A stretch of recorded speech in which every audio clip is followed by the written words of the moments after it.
So good morning everyone. My name is Lalit Soni and after a long weekend I will back here with you guys. So we'll be doing this news analysis which is brought to you by Drishti IAS. We'll start with the weekend's news since we could not came live on Saturday and Sunday. So we'll be taking the weekend's news on this particular episode, and after that we'll start with today's newspaper. We'll talk about 3-4 articles which are important for your examination point of view, and then we'll move forward towards the world affairs and miscellaneous, and we will wrap up the session. Okay, this session will be a little bit long because we'll be covering the news from the weekends as well. So let's start. So from the weekends, you must have known that Delhi has been choking because of the very poor air quality index. So on last few days it has been like nearly more than 470, or you can say more than 450, and it went up to 475, very severe condition. Okay, because of that government has taken some serious steps. Schools has been given a holidays for a few days, and there are other responses, like you must have heard of graded action graded response action plan. That is a plan when there is a issue of pollution in Delhi. We go with this particular plan in a graded manner. Okay, according to the air quality index, we will try to take a response accordingly. Okay, so there is this body CAQM, that is quality management in National Capital Region and adjoining areas. So when we are talking about these adjoining areas, we are basically taking up these areas because of this issue of stubble burning, etc. Okay, so because of those issues that actually led to the pollution in Delhi, there are two factors. Let's say one is the stubble burning in Punjab and Haryana, and second is the meteorological, or you can say weather phenomena. Okay, since already we know that these are the times of winter, and there is a temperature which is at low, and because of which in this area there is a high pressure zone. Okay, so we'll discuss how all these things will impact. Okay, so let's see. Severe air quality, second consecutive day, and AQI had dropped to, or you can say, or it was as highest as 475. Okay, and then there was some relief at like in the evening, like 5 p.m. around 456 was the AQI, but you can say it was still the same. Okay, the pollution level, etc., you can see in the air. There is a low visibility in the area. Okay, because of that, on Yamuna Expressway there has been few accidents, etc. The hospitals are full because of the you can say OPDs are full in the hospitals. Okay, so now this body CAQM has been constituted by Union Ministry of Environment and Forest. Okay, other than that we know that farm fires and weather behind the choke. Okay, these are the two reasons behind the choke. We have talked about it. Okay, you can give it a read, but that is the crux of it. Okay, so now when we are talking about these two things, 35% of the population, okay, or you can say 35% of the area in Punjab is under paddy cultivation, and this is the time when this stubble is being burned in the Punjab and Haryana. Okay, so that events are likely to be continue for a while now, because only you can say still harvesting is still remaining in these areas. So in the few upcoming days we will be seeing the same situation. Okay, the only hope for improvement in the air quality is a disruption in the prevailing meteorological conditions. So whatever meteorological conditions are right now, okay, considering that the wind speed, the temperature, the pressure, all these things are leading to this particular phenomena, and until there is a disruption in that phenomena, we will see the pollution. Okay, so why? Because when there is an increase in wind speed, there will be a dispersion of the pollutants. Okay, when concentration of pollutants in an area is increasing and the wind speed is not very high, because of which that concentration will continue to increase in that particular area, because there is no dispersion of that particles. Okay, once there is a wind speed, let's say more than 10 kmph, because of such wind speed, those pollutant particles, or you can say PM particles, etc., will diverge from the area, and because of which you might be able to have a clear visibility. Okay, and lesser the pollution. Okay, other than that, when we are talking about rains, okay, so these are the time November, December, when we see sometimes this western disturbances.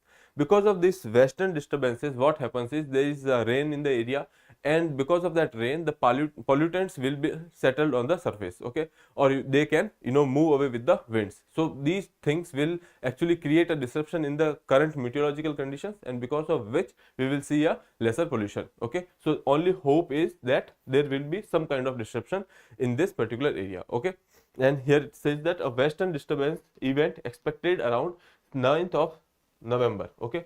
Now but the thing is, on the 9th of November we will be expecting this western disturbance, which will reduce the level of pollutants in the zone. But again, then we have Diwali on 12th, because of which there will be again crackers, etc., and that will ultimately give a rise to the pollutant in the zone, okay. Other than that, I would like to tell you that this particular phenomena, you must have heard that when temperature is low, we have this high pressure situation, okay. So when we have high pressure situation in that area, we know that wind actually flows from high pressure to low pressure, okay. So let's say this is your high pressure area, okay. So wind flows from high pressure to low pressure, so from higher to it will go towards lower, so it will come out of the region. When it will come out of the region, wind is coming out of the region, there will be a vacuum here, okay. When there will be a vacuum, what will happen is the upper atmospheric wind will subside here, okay. So this wind will subside here. So now you can see the level of this particular you can say this particular level has been decreasing and wind is subsiding here. When wind is subsiding, you can actually virtually see it as a cap, okay. You can see there is this environment boundary layer. This actually is a part of troposphere. It keeps changing, the thickness of this particular part keeps changing, okay. When we are having this high pressure situation, this particular layer will come down, okay, downwards, and act as a cap. When there is a cap, this is a warmer air, when there is a cap, you can feel that there is some kind of if there is a cap, you can say if there is some kind of restriction over here, the particles which is in the atmosphere in below the cap cannot go out vertically, okay. So vertical movement of these particles will be restricted. Now in this case, what happens is these particles are basically your pollutant particles, okay. So when there is a high pressure area, the air will subside, because of which the environmental boundary layer will come down, or you can say, sorry, it is atmosphere boundary level. This atmosphere boundary level layer will come down and act as a cap, because of which all the particles which are inside this particular cap cannot go out of this particular area, because of which the concentration in that particular area will increase, okay. So that is what is happening in Delhi. Because of the temperature, low temperature or the winters, this particular high pressure situation is creating here, and because of which there is a shallow atmospheric boundary level, and because of which the concentration of the pollutants in the lower level of atmosphere, or you can say lower layer of troposphere, are basically restricted to this particular area, and they are not going to the upper areas, okay. So they will stick to the surface level, and because of which the pollution like situations are basically rising. When there is a you can say these situations are anticyclonic. We know that cyclones needs warm conditions, and that is why this is in the temperature, when temperature is low, there are anticyclonic conditions, okay. Now then we are talking about cyclonic conditions, okay. Cyclonic conditions are high temperature conditions, okay, nearly around 27 degree, and then these are low pressure areas, okay. So we know that from high pressure wind will blow towards the low pressure, okay. So now towards the low pressure, wind will go towards the low pressure. So basically what happening is wind is getting concentrated here, okay, at the low pressure zone, and now this wind will start going upwards. That particular layer, ABL layer, will go further upwards, and because of which the particles here will go away, or you can say having a vertical movement, okay. So now that is the phenomena when there is cyclonic conditions or low pressure conditions, because of which these particles are getting dispersed, okay. So there are lesser conditions of pollution, or you can say the smog like activities are less. And in anticyclonic regions, when there is this concentration of particles is high, we see these smog like conditions, there is a lower visibility and pollution is higher, okay, because these particles cannot disperse. So that is the phenomena which has been discussed in this article. There is a subsidence in the air right now. We are talking about subsidence because air is subsiding here. Okay. During the winters, atmospheric circulation over these regions is usually anticyclonic. We have talked about it. It is anticyclonic. Okay. This makes the air move downwards. Okay. As I told you, subsidence and air is moving downwards. In an cyclonic conditions, when we are talking about the cyclonic conditions, during the monsoon season, the air tends to move upwards. Okay. Because there is a higher concentration of air here. Okay. But because the air tends to move downwards right now, this is the condition right now, and air is trying to move downwards, it prevents the pollutant particles from escaping vertically. Okay. So that is what we have discussed, and that will keep them near the surface. Okay. So I guess this is clear to all of you. Now, as I told you, this is the atmospheric boundary layer. Okay. So thickness of this particular layer keeps changing on the basis of your weather phenomena, etc. Okay. So this is what it is, and it is a part of troposphere only. Okay. And it acts as a capping. I told you it acts as a cap for inversions. Okay. The boundary layer of the troposphere in the contact with the surface of the earth has been lower. As I told you, this is lower. The boundary layer generally becomes shallower in November onwards, suppressing the atmospheric abilities to push pollutants upwards. We have discussed it. It's like a ceiling. If the rooftop is brought lower, you will feel more suffocated. So exactly, they have used it as a analogy. So when there is a rooftop and we start to suppress it downwards, so we will get more sophisticated. Okay, or we will feel claustrophobic. So that is what the phenomena which is working here. As the temperature falls further, the boundary layer falls further. Okay, as the temperature is going further or winters are coming even more, this boundary level is going to come even downwards. Okay, so we have discussed all these phenomena. Other than that, a respite could come from the winds or rainfalls. As I told you, wind, when there is a speed more than 10 kmph, the wind will flow and it will disperse the particles horizontally, not vertically but horizontally. Okay, so that is one thing. Other than that, rainfalls. When there is a rainfall with the water molecules, these particles will subside on the surface and it will not be in the air, because of which the pollution can reduce. Okay. Now we have seen that there is no rainfall forecast as of now. Okay. Only thing is there is a possibility of western disturbances, but the thing is that is giving hope. But again, I told you that in next 5 to 6 days there is Diwali, and then again there will be this issue. Okay. So that is about this particular article, and now we will discuss. This is the explained session. I have taken this for reference because I have discussed all these things. I have discussed the impact of winds. I have discussed the impact of temperature. I have discussed the impact of rain. Okay. So that is all about this particular article. You don't have to go into detail of it, or if you have understood all these things, if you want to give it a read, that is a nice read, I would say.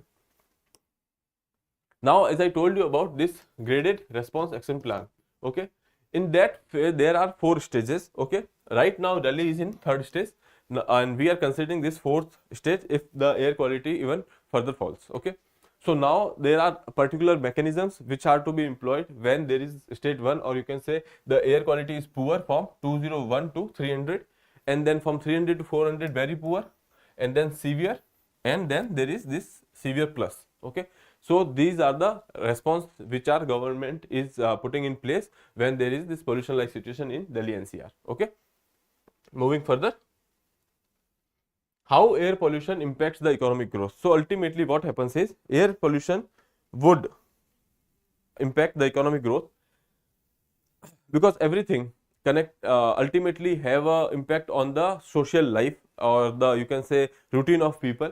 So when there is this pollution etc., there is a possibility that there will be a lesser productivity. Okay, there are 3 or 4 aspect of this. You can say when there is a higher pollution, people go out less. There is a frequency which will decrease. People won't go out easily. Okay, so when they are at home and there is pollution, because of which they will feel some kind of nausea or some kind of health issues might be there. Other than that, even if because of this absenteeism, what will happen is once that they have taken off of 3 to 4 days because of the pollution, again the workload will increase, and they have to actually manage that. Okay, once they are managing that, in like next 1 or 2 days, the productivity of that particular days will fallen. Okay, so that is the cost on the productivity. Other than that, if there is a health situation, that is also a cost on productivity. Okay, now because when there is because of such situations in Delhi actually, so obviously there is a rise in you can say stress. There are other health issues. Okay, other than that, decline in the consumption economy. Okay, when people are going out less, there are chances that consumption will drop. Okay, when you go outside, let's say if there are hotels, or let's say there are restaurants, okay, malls, etc., these all things are consumption based economies. When people go out, they buy things. Okay, once there is issue of this pollution, etc., they won't go out, and ultimately they won't purchase things that will hurt the actually economy. So that is the decline in the consumption economy. After that, reduced lifespan of business assets. When we are talking about this particular thing, here sulfur dioxide, SO2, is one pollutant which has impacts on the electronic devices.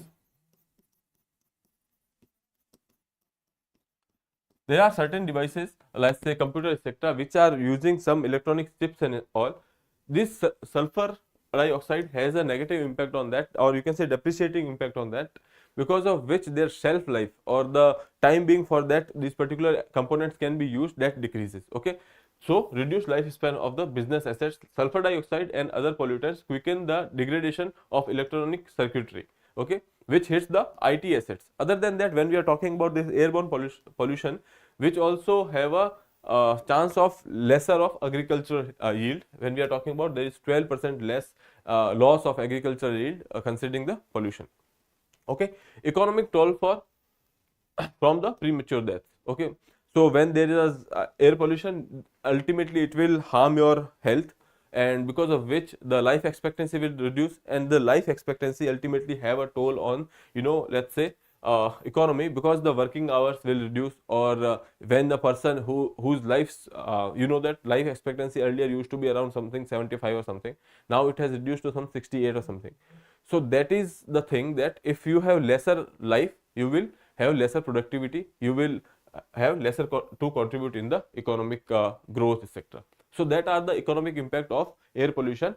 So we have discussed it in the brief. Now work starts on shaping first national security strategy. Long wait ends, because we know that we are now going for these theater commands. What these theater commands are, basically all the three services, your army, air force and navy, they will work in a synchronized manner. Okay, they will work in a sync in from this particular theater commands. So we are right now we are opting for 3 to 4 theater commands. Okay, but because for these theater commands, we, or you can say military reforms, you can say, or you can say defense reforms, we must have a strategy. We should have a a framework to look forward to. We should know that what we have achieved and what we are to do now. We should know that what are the challenges. So now all these things will be compiled in a document. Okay, from various ministries we will be taking inputs, etc., and then we'll build out come out with this particular document that is been done by National Security Council Secretariat, NSCS. Okay, so they will make a comprehensive strategy. Okay, that document will cover all these things, or what are our objectives and how we will achieve those objectives, what are the challenges, how we are planning to combat with all these challenges. So all these things will be written in this particular document. That is your first national security strategy. Okay, this is from your weekend, but we have taken from today's newspaper. This is in our today's newspaper, that is in the explain section. We have taken that. Here you can see National Security Council Secretariat is now collecting inputs from the several ministries, because it is a comprehensive strategy. We have to take inputs from all the stakeholders. Okay, let's say defense, finance, or even when we are talking about all these things, even in the manufacturing sector, aerospace, etc., all these things will ultimately have some kind of inputs to give, and we will be taking all the inputs from this particular all these ministries and departments of the government, and then make a draft strategy. Okay, once this draft is finished, then it will be circulated to the stakeholders and inviting other inputs. Okay, this is the first time that India would come out with such a strategy. We have tried, for 3-4 times in the past, but we could not come up with this strategy because of the complexity of this particular issue. Other than that, there is a political will. Other than that, there are this security related issues. We don't want to reveal our security etc to other people or in the public domain, but ultimately now there is this time where we have to go forward with this particular step. Okay, what is the national security strategy? A document outlines India's or country's security objective and ways to achieve it. Okay, as I told you, we should have a objective to go to, and then we should know how we can achieve it. Okay, update it periodically. So we are saying that it is flexible. We will be changing it with the time and needs of us. It defines traditional and non-traditional threats. Okay, and opportunities while introducing accountability for the agencies tasked with the implementation of the various responsibilities. So basically now we are saying that there are traditional threats and there are non-traditional threats. When we are talking about traditional threats, we know that these war-like situations are traditional threats. Okay, or when we are talking about aerial combats, ground combats and aerial combats, these are traditional combats, okay, which has been in the past also. But when we are talking about this nuclear etc, nuclear power etc, when we are talking about this cyber threat, when we are talking about this financial emergency like situation etc, all these things are your non-traditional threats. Okay, so we'll be talking about traditional as well as non-traditional threats in this particular documents, and we'll be looking to the solution how to combat with these particular threats. Okay, guide the military as well as its critical defense and security reforms. When I told you that defense and security reforms, we are going for it, like we are going for the theater commands, we are going for the new equipments in the army. Okay, so for all these things we should have this defense and security reforms, and for that we should have a futuristic visual, or you can say futuristic view or goal to go to. The holistic view of overall national security and the threats and the roadmap to address them. Okay, so ultimately it's a comprehensive and holistic you can say strategy for our national security.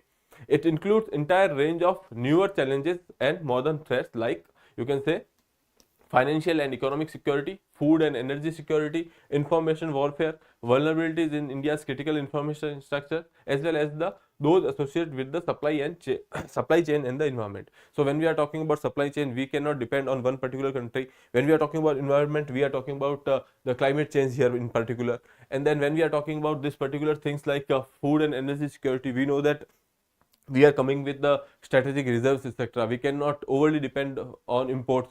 Okay, so all these things will be included in this particular strategy. Okay, which countries has this particular strategy? So all the developed countries mostly have that. Okay, like US has it, UK, Russia, China, all these countries has it, even Pakistan has it. Okay, so now it is time for India to go for such a policy. So why the efforts now? We have been failed to do that in the past attempts. Why now? Because the nature of the geopolitics has been changing. Okay, there are uncertainties.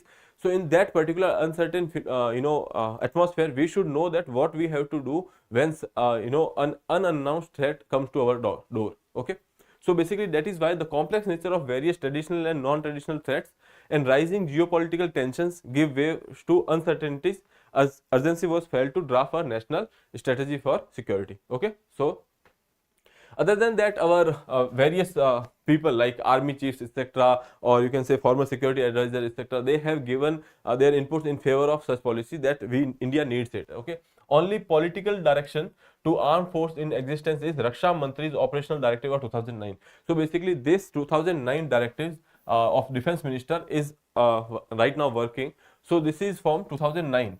Okay, and now we are living in 2023. So there is a need to change that, to update it. Okay, we will do it in this particular form, that is national security strategy. Okay, now we are going for the military reforms, so we need it.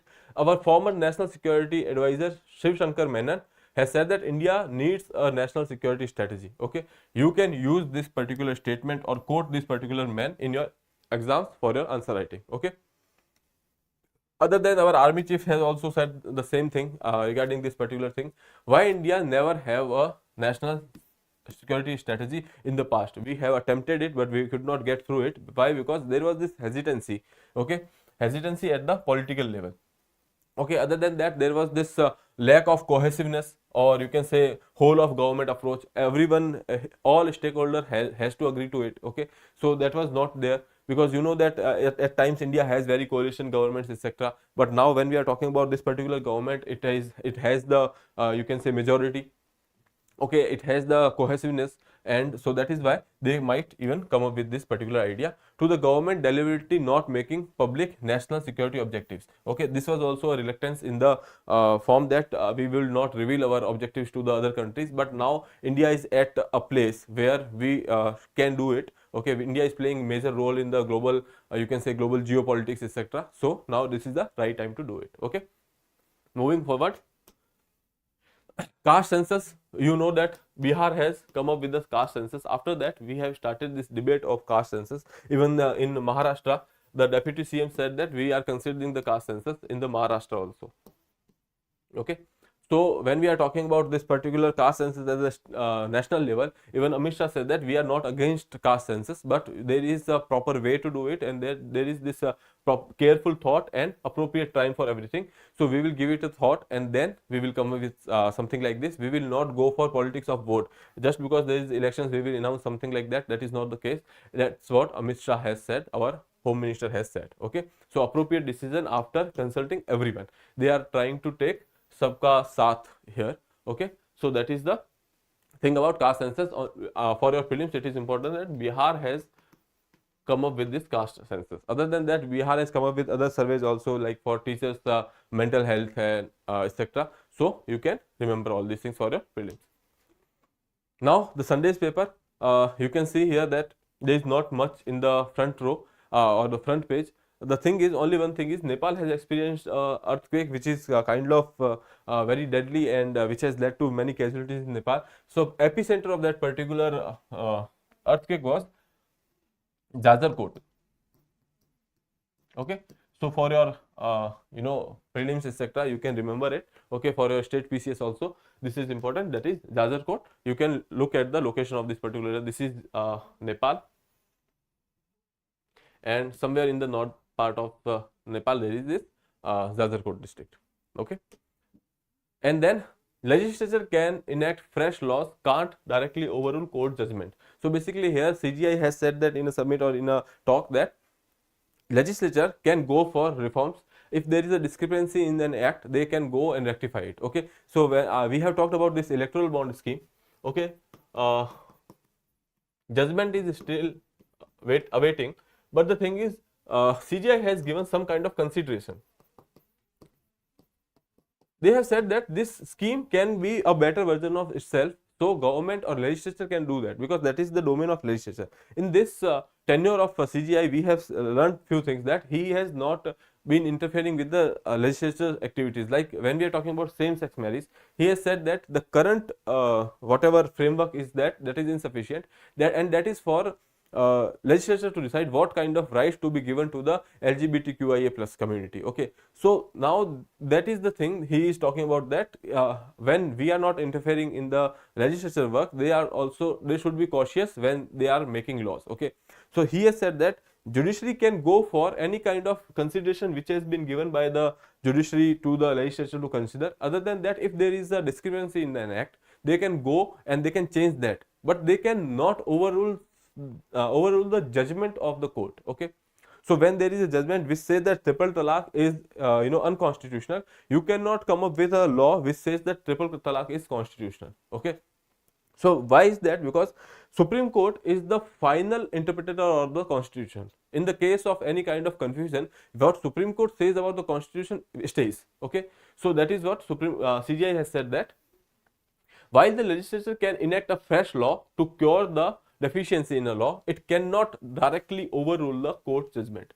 There is a dividing line between what legislature can do and what they cannot do. Okay, so but when they are talking about this particular judgment related things, that once Supreme Court says something is unconstitutional, you cannot just overrule that judgment. Okay, if there is a judgment of the court which decides a particular issue and that judgment points out deficiencies in the law, it is always open to legislation to enact a fresh law to cure the deficiency. Okay, so when court is saying there is this deficiency, so it is open for the legislature to go and legislate on such things. Okay, but what the legislature cannot do is to say we think this judgment is wrong and therefore we overrule the judgment. This is what a legislature cannot do. Okay, the judges don't look at how society will respond.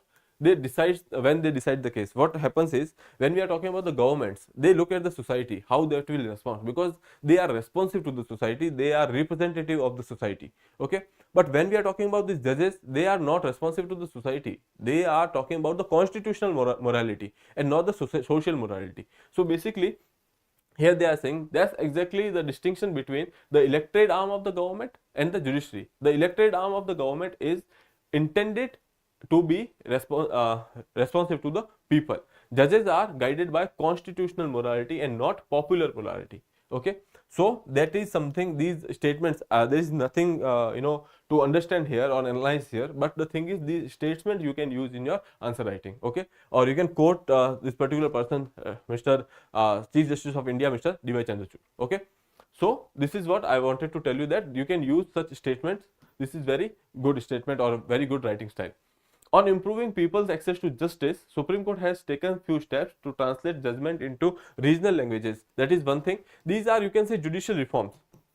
Okay, to more the justice more inclusive. Okay, so that even people can learn it in the regional language also. If there is a judgment in English only, there are chances that people might not go for the citations, etc. So they have been translating these things to regional languages, holding hearing via video conferences. Okay, that makes justice accessible. Okay, after that, producing transcript of the constitutional bench hearing. That is what basically they are doing it in the while they are translating. That makes it more accommodative, or you can say inclusive.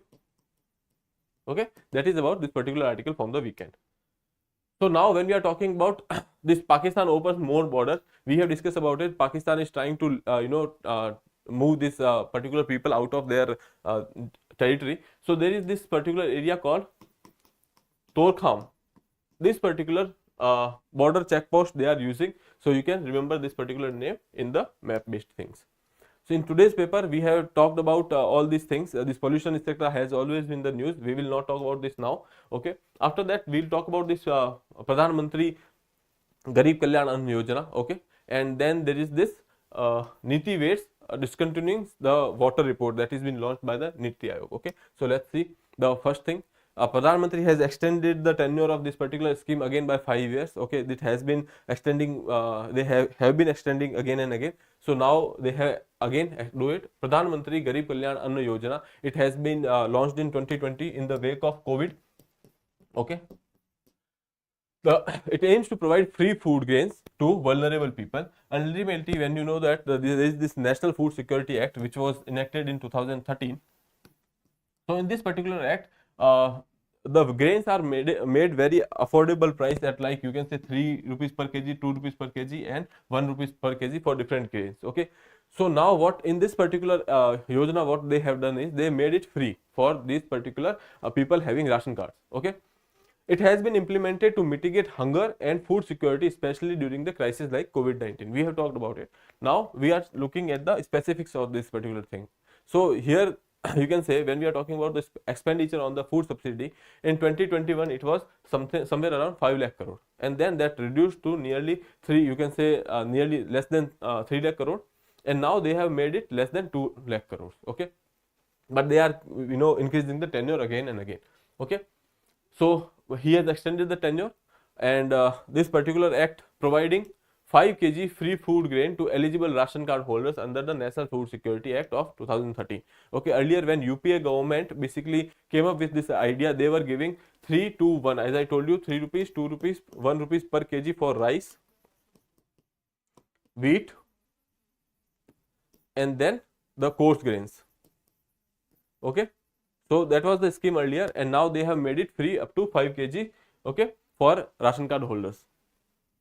Okay, so earlier that scheme was Targeted Public Distribution System, TPDS. Okay, And now scope of PMGKAY, that is nearly more than 80 crore people are getting benefited out of it. There are two schemes, that is one is Antyodaya Yojana, or you can say Antyodaya Anna Yojana households. They are being given 35 kg of the food grains per month, irrespective of the number of the people in the family. So basically here 35 kg is given to the household.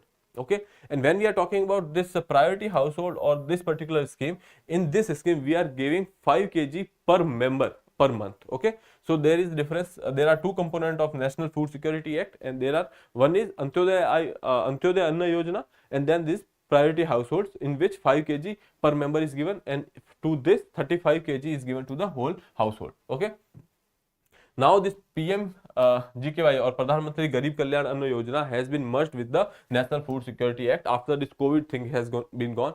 Ultimately, it came up with the for the COVID only, and now it has been merged with the National Food Security Act. Okay. When we are talking about this particular scheme of index of Niti AOG, they basically water resource management related, there was this scheme what Niti AOG used to publish, that was composite water management index. Okay, what they used to do is they used to collect data and then rank the states in particular order, and they used to tell about what kind of water crisis India is facing. Okay, so in the latest editions they have said that because of the COVID etc., there are no data, no reliable data, or you can say there is the dearth of data, because of which they are not making the findings of these particular schemes public right now. Okay, so this is one of its kind in the world by Niti AOG.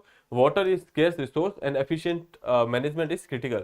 Much of its responsibility lies with the states. After launching one of its kind in the world water index for 5 years ago, the Niti AOG feels data may not be fully adequate. Hence, a pause is being expected in this particular scheme, or you can say particular index, to make the data publicly now. Okay.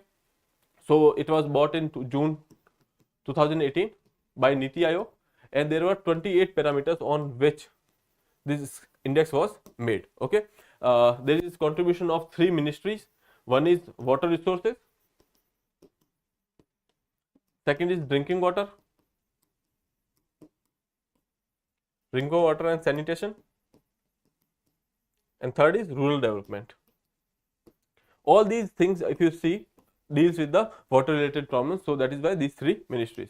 Okay, ultimately if there is a, you can say, if someone per capita demand is below 100 cubic meter capita per year. Okay, so basically if that is less than this particular amount, so it is considered as scarcity, or if it is less than 1700 cubic meter, okay, that is says that water shortage. So you can say for water shortage the benchmark is 1700 cubic meter, and for scarcity that is less than 1000. Okay, so when we are talking about the last data, we can say that we have this demand of you can say to reduce 1486 cubic meters per person by 2021 from 1545 cubic meters per person in 2011. So basically that demand has reduced, no doubt. Okay, but the thing is it is still under less than 1700 cubic meters. That is basically India is in the water shortage category. Okay, when we are talking about the recent data, Gujarat is doing well, Rajasthan is doing well on this particular thing, Andhra Pradesh and Madhya Pradesh are doing good when we are talking about performance on the water resources management. Okay, and when we are talking about Goa and Punjab, they are not they are at the, you can say, showing worst performance as of now. And when we are talking about Punjab, you know that there is this global groundwater table decline in the Punjab. Okay, hold on a second.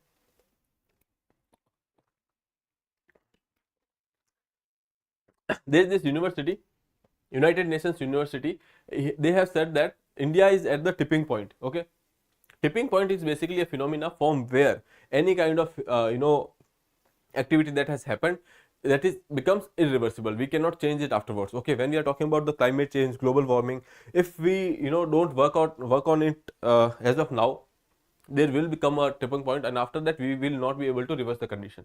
Okay, so now they want that India is close to reaching a groundwater risk tipping point. After that, groundwater recharge will be impossible for us. Okay, so that is about this particular index. maternity leave for women soldiers on the par with the officers. So earlier in the service, what happens is, for officers there were other, different rules, and for the other soldiers which are not officers, there were other rules when we are talking about females. Okay, we know that earlier in the defense etc., females were not allowed for the permanent commissions, but now after Supreme Court's judgment they have been allowed. Other than that, even for the Agripath scheme they have been allowed. Okay, so these officers used to get a holiday, or you can say leave, for 360 days when we are talking about this maternity leave etc.